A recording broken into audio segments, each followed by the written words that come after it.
Hello and welcome to Blockchain Gaming World with me, John Jordan. This is the YouTube channel all about blockchain gaming, so if you're interested in that, please do subscribe. So today I'm having a look at the Polyient DEX. So DEX is a decentralized exchange, basically a place where you swap tokens. So I guess over 2020 we've seen a pretty big explosion, uptick, whatever term you want to use, in the usage of DEXs. Particularly Uniswap being the main one on the Ethereum blockchain. And the cool thing about Ethereum is, the cool thing about Uniswap is pretty much anyone can create a liquidity pool for any token. So if you create an ERC20 token, you can just create a liquidity pool in Uniswap by putting in a bunch of ETH and your token, and then basically people can trade your token against ETH.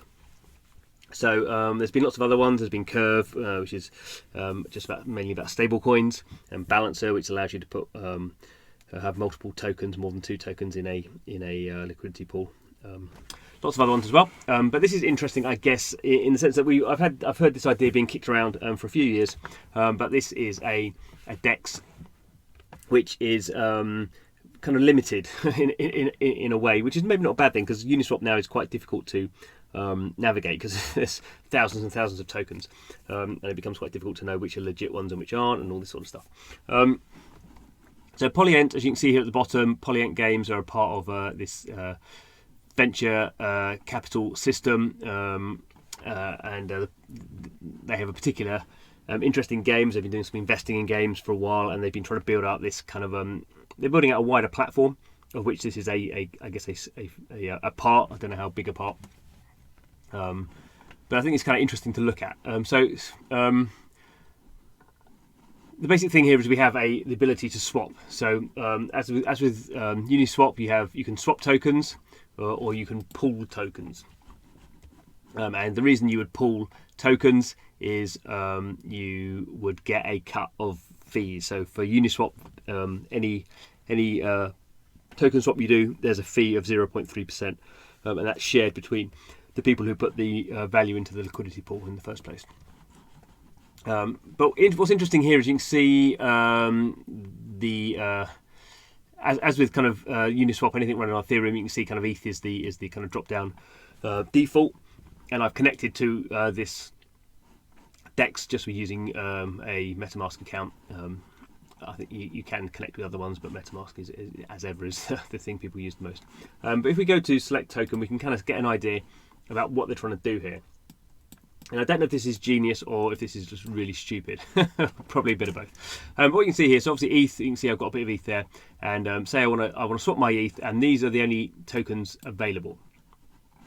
So as you can see here, they're trying to build this platform, and they're using this kind of partnership kind of mechanic, and this is going to be obviously more than just ability to swap tokens. But this is obviously part of it. So all these tokens are what we call ERC20 tokens, all running on the Ethereum blockchain. That's why you can swap them for ETH. In general, I think Polyient are, as they say at the bottom, they are chain agnostic. So potentially in future, running on Ethereum would not be suitable. But that's kind of where we're at the moment. So we have some tokens here. We have the Gala token from Gala Games. Polyient have just done a big deal with them for their new game, Mirandus. We have the Gem token, which is from the project Cargo, which is a NFT marketplace. We have the Ghost token from Aave Gotcha. We have Matic, which is a layer 2 solution, which means it's a kind of a sub blockchain that is much faster and doesn't have high fees. It's also less secure than Ethereum, so it's something that games are looking to use at the moment because gas fees are high. But obviously, you would still want to potentially hold your NFTs using kind of Ethereum security, particularly if you're selling them. So you kind of have to move back and forth. And then we have these kind of tokens, which I wouldn't say I fully understand. The PGT and the PGU token, these are kind of native tokens to the Polyient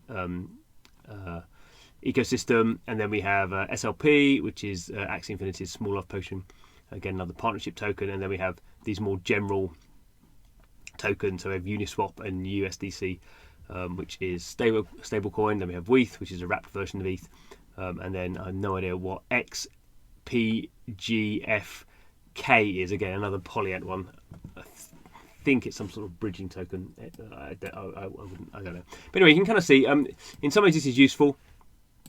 In some ways, it's very limited because it's limited to the partners. And why would I use Uniswap? Well, I would use Uniswap because I know I can swap any token there.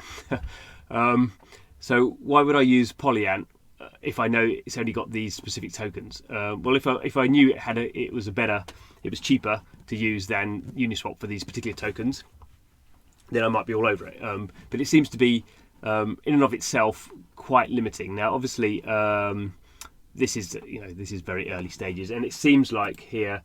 This is at the moment. This is you would have a list. So as in with Uniswap, people can build lists of tokens that they would support. So potentially there would be other lists of tokens here you could click through, and then you'd get a different drop down with different tokens in there. But it seems to me the only way this could kind of work.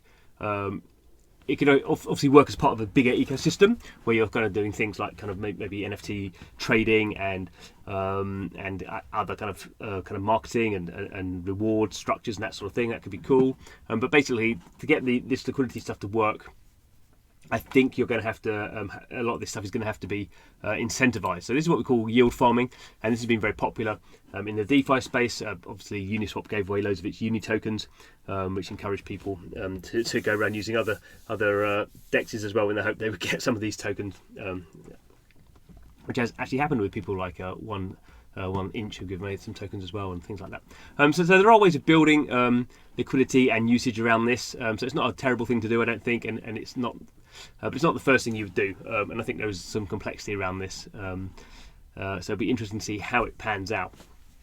And I should be keeping an eye on it. So anyway, I would say this kind of stuff is pretty experimental. I wouldn't be necessarily using this for my day-to-day swapping, even of tokens that are kind of well known, like a SLP. But I guess it's kind of interesting to see how this stuff is developing. And I guess the cool thing, if they can do cross-chain swaps, then that's obviously much harder to do. But that would be very valuable then, because then you're basically allowing liquidity to flow between different blockchains, but all within your own ecosystem. So I would imagine that's probably where they're going. Hopefully we'll find out a bit more in future about that as I delve into what they're up to and try and chat to some of the people over at Polyient Games. Anyway, so that was the video for today. Thanks for watching. Please do subscribe to the channel, and see you again soon.